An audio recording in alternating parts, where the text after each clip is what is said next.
सब कुछ एमसी की मैं सोफिया आज मैं आपके सामने एक नई कहानी के साथ आई हूँ।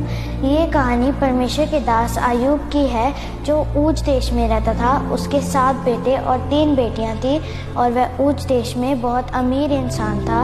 वह धर्मी भी था, इसलिए परमेश्वर ने उसको बहुत आशीष दी।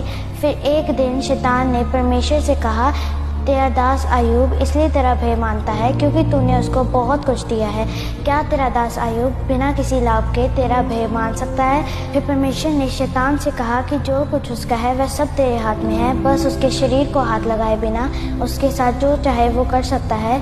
फिर शैतान ने अय्यूब की परीक्षा की और उसकी सारी संपत्ति को नष्ट कर दिया। लेकिन परमेश्वर जानता था कि शैतान कुछ भी करे पर अय्यूब का जीवन मेरे प्रति विश्वास योग्य रहेगा।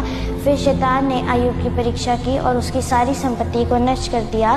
फिर भी अय्यूब का परमेश्वर के साथ रिश्ता उन सब संपत्ति से भी बढ़कर था, क्योंकि अय्यूब जानता था कि जो कुछ उसके पास है वह सब परमेश्वर का ही है। फिर एक दिन और शैतान ने अय्यूब की परीक्षा की और उसके सारे शरीर को फोड़ों से पीड़ित कर दिया। फिर अय्यूब की पत्नी ने अय्यूब से कहा कि क्या आप अपनी बीमारी में भी परमेश्वर का भय मानते रहोगे? फिर अय्यूब ने अपनी पत्नी से कहा, इसका मतलब ये नहीं कि परमेश्वर के साथ चलने वाले लोग दुख में नहीं होते, दुख में तो होते हैं लेकिन परमेश्वर उनके साथ होते हैं। अय्यूब की पत्नी चाहती तो थी कि अय्यूब परमेश्वर का अपमान करे और उस पर दोष लगाए, लेकिन अय्यूब ने अपने परमेश्वर का अपमान नहीं किया, ना उस पर दोष लगाया, बल्कि उसके साथ साथ चलता रहा।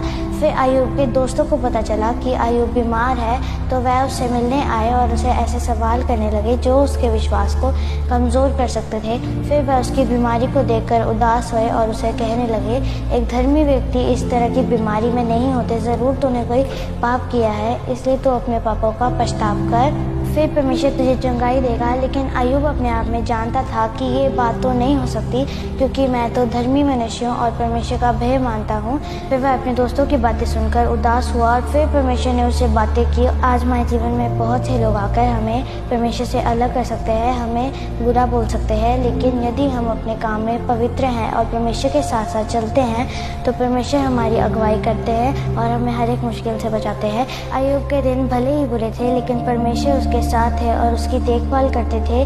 अय्यूब का सब कुछ खोने के बाद भी उसने परमेश्वर को नहीं छोड़ा, बल्कि उसके साथ साथ चलता रहा और उसकी प्रेजेंस का आनंद लिया और अपने दोस्तों के लिए भी प्रार्थना करता रहा। इसलिए परमेश्वर ने उसको बहुत आशीष दी और उसका सब कुछ खोया हुआ वापस कर दिया। ये कहानी हमें ये सिखाती है कि एक सच्चे दास के जीवन में सिचुएशंस ऑपोजिट हो सकती हैं, लेकिन परमेश्वर उनके साथ होते हैं और उन्हें हर एक मुश्किल से बचाते हैं। इसलिए आइए हम सब परमेश्वर का भय मानें और बुराई से दूर रहें और अपने नेगेटिव टाइम्स में भी परमेश्वर पर आशा रखें और